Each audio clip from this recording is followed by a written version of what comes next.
saya Dinda Ayu Luciana dari kelas 9A. Di sini saya akan bermonolog tentang kota tanpa buku. Pernahkah kau ke toko buku, perpustakaan, atau taman bacaan? Tidakkah kau merasa istimewa ketika berada di dalamnya?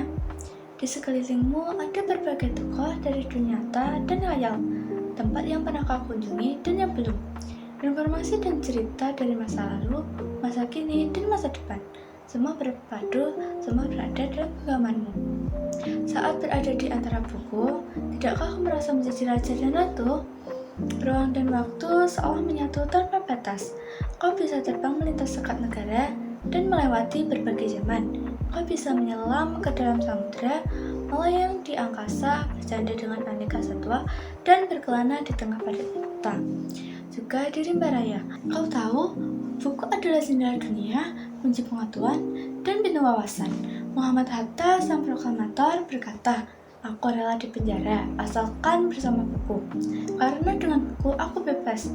Melalui buku, manusia terbebas dari ketidaktahuan. Tempat-tempat yang dipenuhi buku adalah harapan, perkembangannya, pengetahuan, dan wawasan." Apa jadinya jika kota tanpa buku? Pantaskah dia disebut dengan kota? Di kota itu, mungkin kabar datang dari sumber lain, dari koran, televisi, atau internet.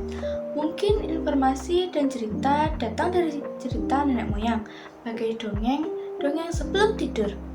Irama warganya pun tiada beda, bangun tidur, bertebaran di muka bumi untuk berbagi keperluan untuk kembali pulang siang atau sore harinya. Setelah itu, mereka berangkat tidur dan memulai hari berikutnya. Semua serupa. Di kota itu, mungkin ada bangunan bernama perpustakaan. Di dalamnya buku-buku berderetan di dalam rak yang tak terjamah. Tiada tangan meraih dan membuka halaman demi halaman dengan sukacita. Mungkin juga ada tumpukan buku di sudut-sudut sekolah yang sepi dan berdebu. Jarang dikunjungi, jarang dibaca.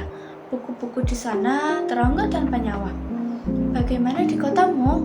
Mungkin kau tinggal di kota yang megah, atau di gang sempit, di desa terpencil, di sisi pesisir, atau di kaki gunung. Adakah perpustakaan, taman bacaan, atau toko buku di dekat rumahmu? Jika ada, apakah tempat itu menjadi wadah berkumpulnya anak-anak dan warga, menjadi pusat perkembangannya wawasan dan pengetahuan? Apa hanya menjadi pajangan? Maukah kamu menjadi orang yang menghidupkannya? Kau bisa mengunjunginya dan mengajak teman-temanmu membaca dan berbagi cerita di sana. Jadikan tempat itu sumber kegembiraan dan pengetahuan. Jika di tempatmu belum ada, maukah kau menjadi orang yang memulai menghadirkannya? Kau bisa memulainya dari sebuah sudut di teras rumahmu. Ajak teman-teman memulai langkah baru, jangan biarkan waktu berlalu tanpa buku. Siapa dirimu, bersahabatlah dengan buku. Dia akan menjadi teman setiamu sepanjang waktu. Sekian dari saya. Wassalamualaikum warahmatullahi wabarakatuh.